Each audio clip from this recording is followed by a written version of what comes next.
Our next speaker in this session is Mr. Shiv Kumar, whom I have introduced earlier. But just to remind you, Mr. Shiv Kumar is a senior advocate with over 50 years of active practice at the Karnataka High Court.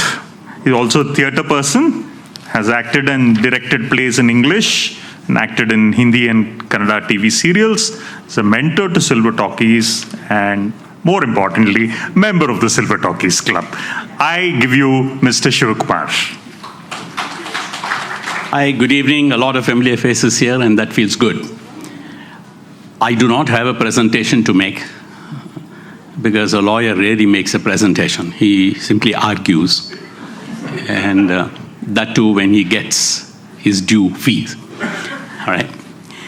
It's interesting that whole of these 2 sessions, we've looked at planning, estate planning, life planning, saving planning. All of it relates to that period when you're alive.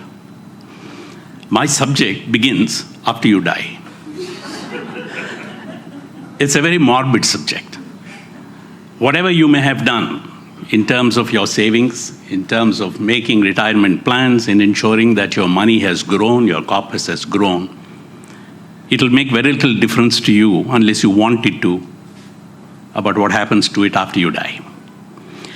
The point is, there is a possibility in law to ensure that everything that you worked for, that every investment that you have made, the corpus that you have created, as the previous speaker pointed out, goes the way you want it to go and not get distributed amongst people whom you do not want it to go to. This is what he referred to as estate planning. We also call it estate planning, but we also call it as succession planning. There are assets with you. There are immovable assets. There are movable assets.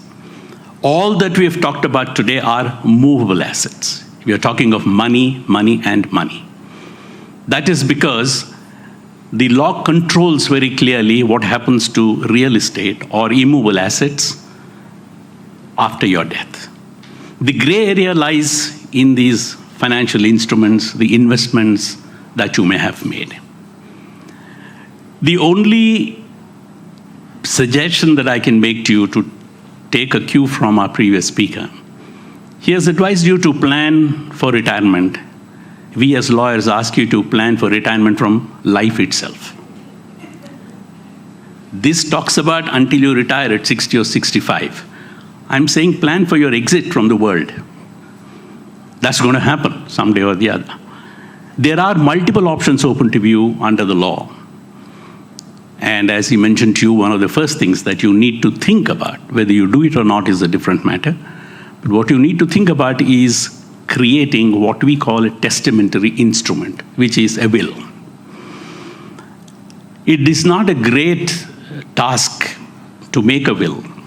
There are lawyers who will charge you, but there are idiots like me who don't.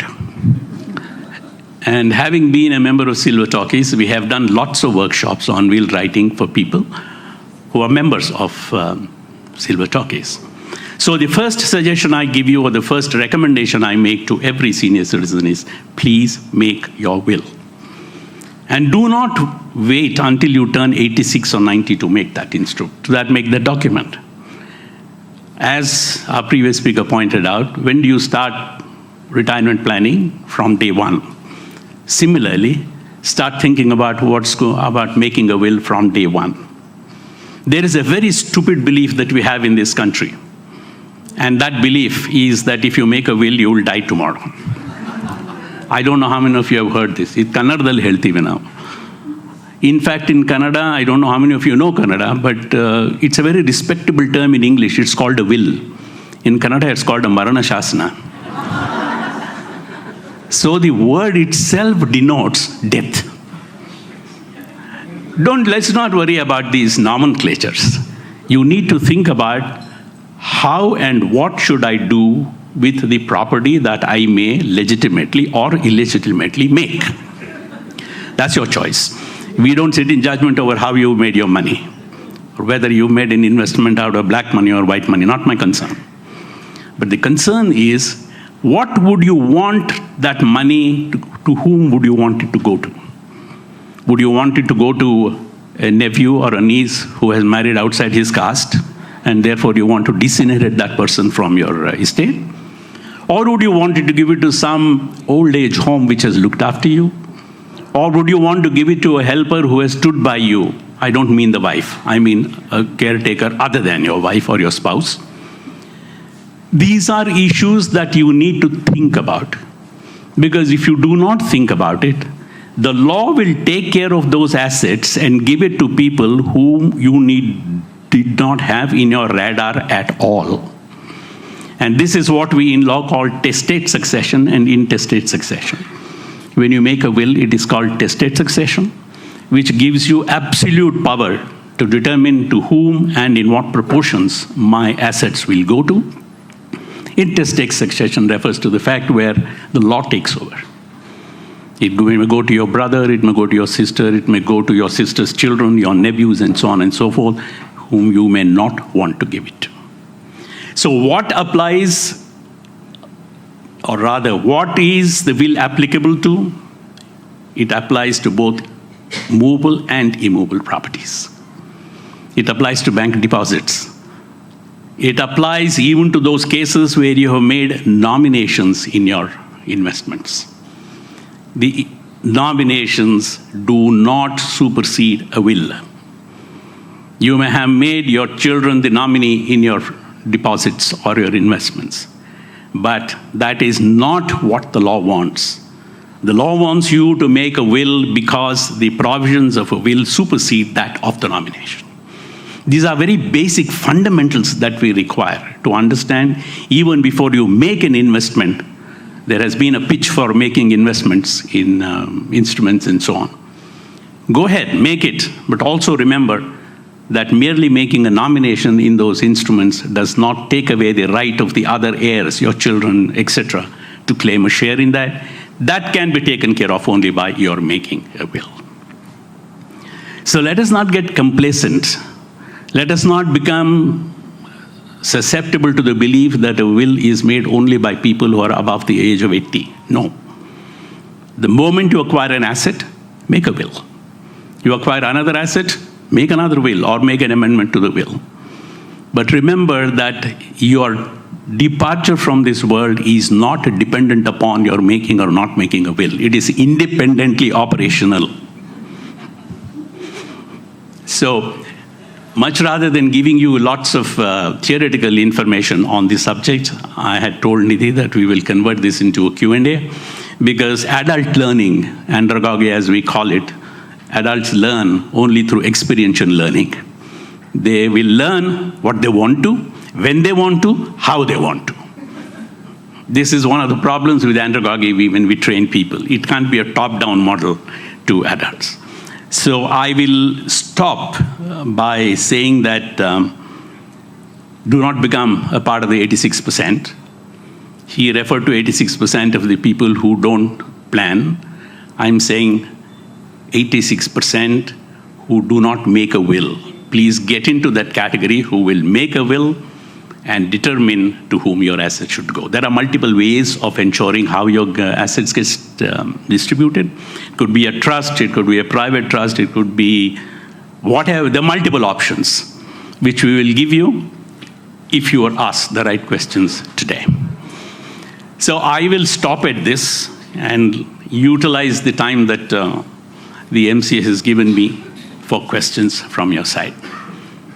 But I will close by saying, do not, for God's sake, ignore the importance of determining how your property should go and to whom the property should go. It is not something to be treated lightly, not in this competitive world today. There are multiple jurisdictions under which investments are made today. It could be cross-border investments. You could have assets in the US, you could have it in UK, you could have it in India. The law in each of these jurisdictions is different. Therefore, you need to be extremely clear in your mind, just as the way he talked about the 5 basic principles. Your risk assessment will determine how much investment you make. Similarly, your assessment to make sure to whom you want to give and not to give is equally important in disposing of your assets. I'll stop at this and let him take over and ask whatever. Please do feel free to ask whatever questions. It comes free. Question about electronic health records that was asked. I know it is out of the system, but let me tell you, in India we do not have a data protection law as yet. So your concern is very legitimate. Until we get a data protection law, we need to be extremely careful about accessibility of the data, be it personal or otherwise. I just wanted to convey this to you. All right. I thank you, Mr. Shiv Kumar, for that. Part of Silver. Thank you. So my question was about if I wanted to will a portion of my asset to a nephew, with that will supersede the rights of my wife and children? Or my wife and children have the right to refuse? I see a dubious intention in that, but doesn't matter. That's your choice. That's okay.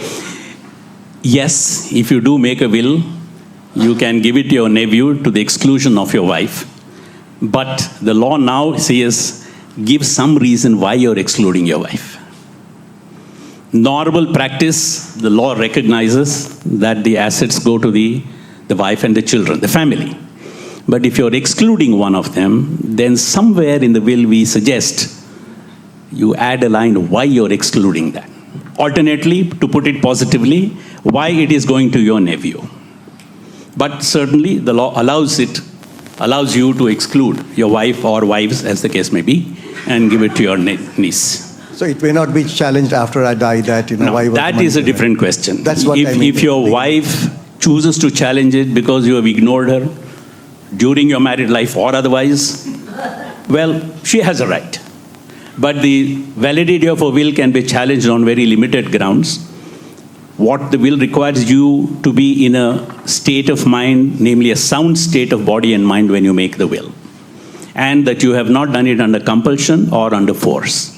So the limited grounds on which your wife can challenge it is that you were forced to make the will by your nephew, or that you were not in your senses when you made this will.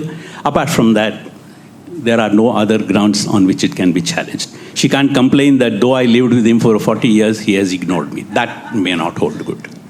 Thank you, thank you. No, this is what I meant when I said, do not wait until you're 86 years old to make a will. Do not make a will when you're lying in a nursing home bed. That will require a doctor's certification, because the law requires you to be both physically and mentally in a sound state of mind. And what does a sound state of mind mean? Two things. One, that you must know what you're doing. Secondly, you must understand the consequences of what you're doing. So if the cognitive abilities have deteriorated while you're in the nursing home, or even at home for that matter, let's say a case of dementia, for example. If you do not understand what you're doing, then the will cannot be held to be valid. But if your cognitive abilities are all right, and you're still in the nursing home, a doctor's certificate that you are in a sound state of mind is a better option rather than not having it. Have I answered?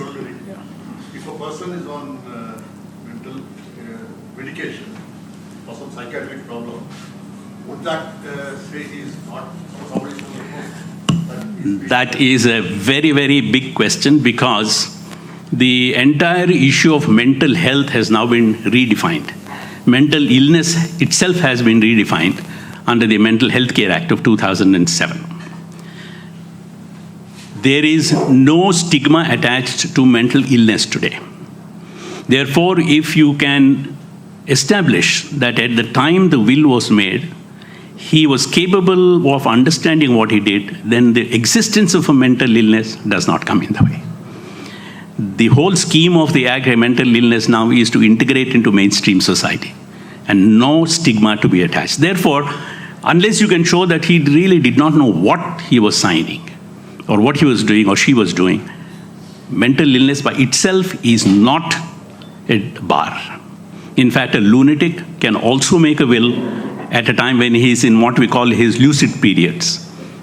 Unless he is a total lunatic all the time, there are lucid intervals In those lucid intervals, if a will is made, it is valid and valid in law. Can I ask a question, please? Yeah. Sure. I'd like to know, at times people register their will, at times people do not register their will. My question to you is, if it is not registered, or if it is registered, does it help in somebody contesting the will? It most definitely does. Because what are the grounds on which the will can be challenged? That he was compelled to sign the will, there was compulsion, force. Just a minute, let me finish. A will can be challenged on very minimal grounds. One, that the person making the will, that's the testator as we call them, was not in a sound state of mind or body, is one ground. Second, notwithstanding that he was in a sound state of mind, there was compulsion, force, and duress in execution of that will. Now, when you register the will, the person who makes the will appears before the sub-registrar. And there is prima facie evidence that there is no force that is being exercised. To that extent, the validity of the will cannot be challenged on the ground that I was compelled to do so. So it's always better to register the will? Absolutely. There is no question about it. Though it means bribing the sub-registrar, it's worthwhile. It's worthwhile. Thank you. I have one question. On the will, is there in the software, there is a waterfall model, no? After me, it goes to my wife, and after my wife, it goes to the children. No, I mean that kind. So is it okay to stop at, if after me, first it goes, and then she has the full authority to do whatever she wants? Or should we include all the tier 1 people who succeed? This depends on what your relationship is with your wife. Honestly. Because in the helpline where we dealt with these issues, the husband and wife have been married for close to 40, 50, 60, 70 years. The wife has looked after the husband for that period of time. But when they come to us wanting to make a will, they want to give it to the children because he doesn't believe that the wife has the competence to deal with the property. Forgetting the fact that the wife has dealt with this character for 70 years of his life. The lack of belief in the competence of a woman, which is a larger issue. So if you believe that the wife deserves it, or the wife is capable of looking after the property, then give it to her. But once you give it, you can then determine how the property will go, what she wants to do with the property. She has absolute rights over that. She can do whatever she wants with it. Now, the alternative to that is to give this property to the children or whomever you want to, protecting the interests of your wife, saying that this property shall not be sold or encumbered during the lifetime of the wife. But this applies to immovable property. Now, once it converted into investments and money, the money comes, it goes.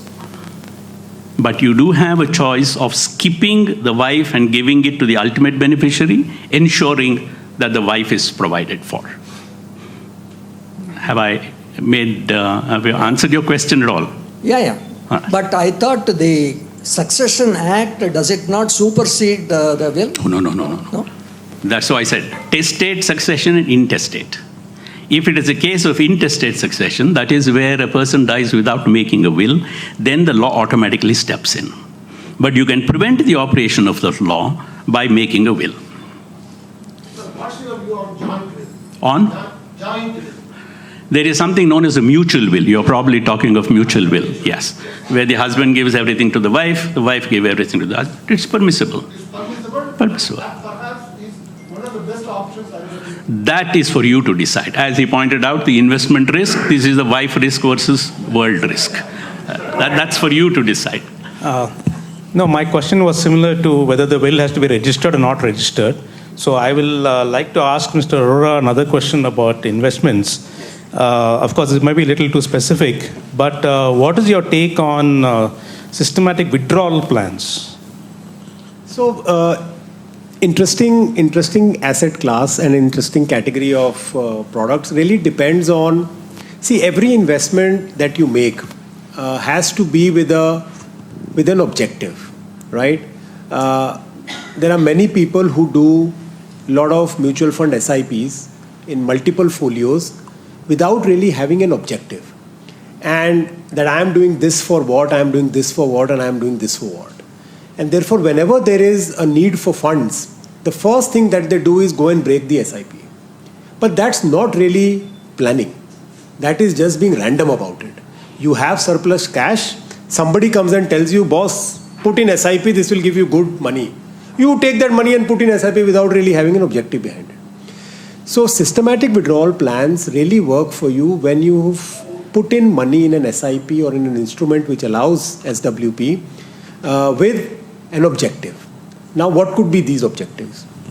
One of the objectives could be that I have a young son, young daughter, and I want to now start withdrawing money from my instruments when they start going to college. So that the college fees now, the monthly fee or the monthly expenses now get taken care of from the systematic withdrawals that I do. That's one objective. And therefore you invest and then you start to withdraw when the child reaches that stage. The other way could be systematic withdrawals that I have put today funds in an equity corpus, right? Because there is equity and there is debt and there is balanced. I am a youngster, my age is 45, therefore I put more money in equity because I want to grow the corpus more. After I turn the age of 50, I want a systematic withdrawal plan which now starts to move my money from equity into debt. Because my risk appetite is going down as I am aging, and therefore to secure my corpus, I want that equities to start moving to debt. That is also one way of SWP or systematic withdrawal. So really, I mean, to sum it up, it depends on the objective for which you are making that investment, and that will really give you the true benefit of an SWP. I hope that answers your question. Thank you. I have a question for Mr. Shiv Kumar. If we have only one legal heir and investments are already in place with nominations, is there a need for a will at all? In today's world, a nephew will prop up somewhere. You have one child, no problem. A second claimant will come from somewhere if the corpus is big enough. If there is Where there is a will, there are relatives. No. Where there is a will, there is a lawyer. no. So please do not be under the impression. In the old days, you were right, saying that I have only one child, and therefore assets in any case go to that child. But today, let's say you have the investments that he's talking about, you have made the nomination, you have immovable property also. You go to the banker or to the investment, to this agency, whatever, and say, look here, I want to now encash this, I want my money back. The first question they will ask is, how am I sure you're the only child? Okay. I'm sorry, but this is the experience we've had as lawyers with investment companies and with insurance companies. So how will you establish that you are the only child? You can establish that I am a child. So if you believe in the nomination, the person who owes you that money or who has to give you that money will always ask for additional documentation to show that there is no other claimant. It's with that intent we suggest, please register and make it clear that this is my only child and all the assets go to that. It's in that perspective. All right. Another question. Since there could be a lot of changes to an existing will, is there a need to register it at all? The benefit in registration does not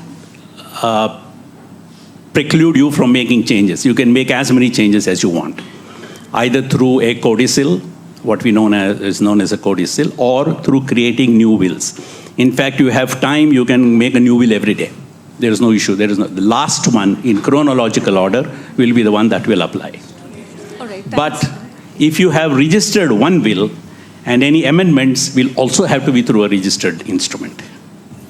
That's the only problem, if at all. But if your worry is that today I have X number of assets, X amount of investment, tomorrow I may acquire some more, do I have to change the will? You need not. because we provide a clause in the existing will itself which refers to all future acquisitions, be it in terms of immovable or movable property, to go to the same person. That's known as a residuary clause in the will that takes care of your interest. One question to Mr. Arora. Other than a term insurance, which I think is very important, do insurance companies have plans for the retired? Absolutely, and good question. Thank you for bringing it up. I was thinking who will ask that question, so thank you. Yes, there are actually insurance companies provide plans for all life stages, and retired life is one such life stage. To put things in very simple terms, there are two types of products in life insurance. Keeping aside term insurance, which is going to give you money only if the eventuality happens. There are two types of plans. One are called accumulation plans, which helps you build a corpus. So you put money in unit-linked products, you put money in money-back products, you put money in any of the LIC schemes which give you ability to contribute and build a corpus. These are all accumulation products which help you build a corpus. Then the insurance companies provide you products which are decumulation products. What is decumulation is that you've now created a corpus. You want this corpus to start coming to you in monthly installments, in quarterly installments, in annual installments. These are known as decumulation products. And for the senior citizens or for the retiree population, these are known as annuity products. So what annuity products do for you is that in your life, let's say you've created 100 rupees of corpus. You could now go to a life insurance company, and these are the only entities which can give you an annuity product. You go to a life insurance company and say, I have this 100 rupees of corpus. I want to put this into an annuity product, and that annuity product then gives you income for your life. There are options that after you are gone, the money starts coming to your spouse. There are options where after your spouse, the money gets refunded to your nominees. So there is single life annuity, there is joint life annuity, there is joint life with return of premium, and all these combinations are available for you to plan your retired life with the corpus that you've built in your earning life. So yes, there are products for retirees. Currently, the Indian regulator does not allow you an inflation beating product, but what happens is that in some of the foreign markets, annuities are index linked. So they give you returns linked to an index. In India today, the annuity market is so competitive that pre-tax, so when I'm saying gross yield, you can get as high as a 10.5% return on your annuity corpus, which post-tax will mean about 7.5-8%, which is better than your FDs today. And I asked the question of, do we feel FDs are safe? Some of you may have answered it because banks can go bust today, and therefore what happens to my FD? But there is another important risk in FDs which normally people don't appreciate, is that FDs are short-term instruments. I mean, the longest FD that you can go and buy from a bank today is probably a 10-year FD. I mean, there is no FD beyond 10 years. Anybody has FD beyond 10 years? There is no FD beyond 10 years. And therefore, when you get that money after 10 years, the reinvestment risk is with you. Because you do an FD at 7%, 10 years later you get the money, maybe the interest rate is 5%. What do you do with that money at 5% now? Because inflation is 6%. And that's where, insurance companies and some of the other investments come into handy, where they are able to give you guaranteed returns for a longer period of time. So annuity products, like I said, for your life, after you, your spouse, and after that return the money to your children. These long-term contracts can only be given by a life insurance company. So the deferred annuity or immediate annuity? A deferred annuity. Deferred annuity means it is... No, so what you can do is, you let's say you are now, example, 50 years old or 55 years old, you've built a corpus. You will still work for the next 5 years, right? So you take an annuity product at the age of 55, you defer it for 5 years, you start to get your annuity money from the age 60 when you retire, and you'll get the benefit of higher income on the annuities that you bought. So it's all about when you are making the transaction. So if let's say you are already retired and you are at 65, for you now maybe deferred annuity is not the option. Because you would now need immediate annuity because there is no other source of income. Therefore, the corpus should start. 10% thing is a bit misleading. It is No. basically on the increased cost after 5 years, you calculate 6.5% from that amount. No, it will still be higher. Because 5 years, you have deposited an amount. Yeah, Okay. After 5 years, this has grown to some amount. correct. From there, what you get is not 10%. From the first time investment, you're getting 10%. But even if you will see, the annuity amount does not change, right? And for the long term, so let's say you buy the annuity product at age 60, and you end up living till age 90.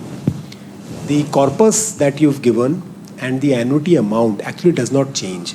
And from that perspective, from a financial plan perspective, this consistency and guarantee of income is what the annuity product is solving for you.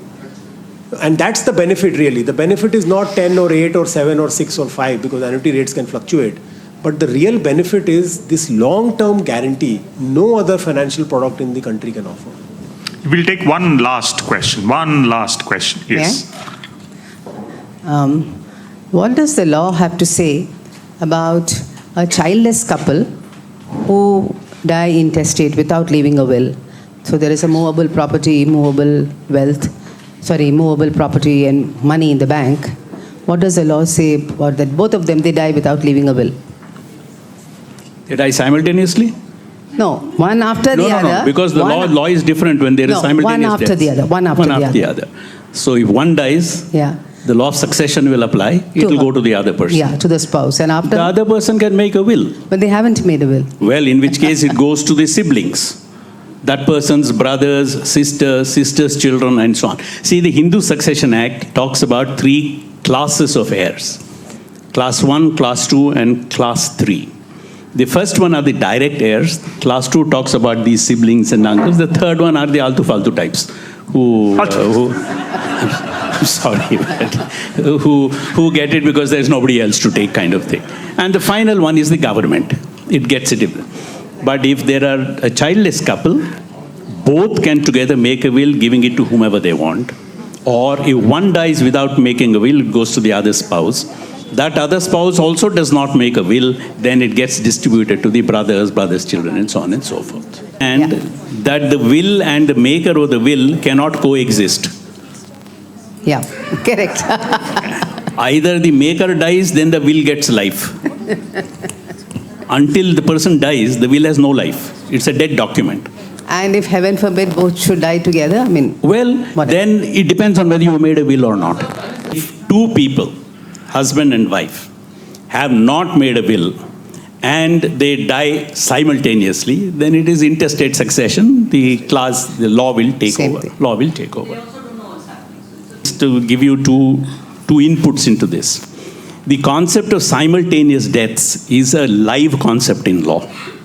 So if there are 4 people who die simultaneously, the law will find out who died first.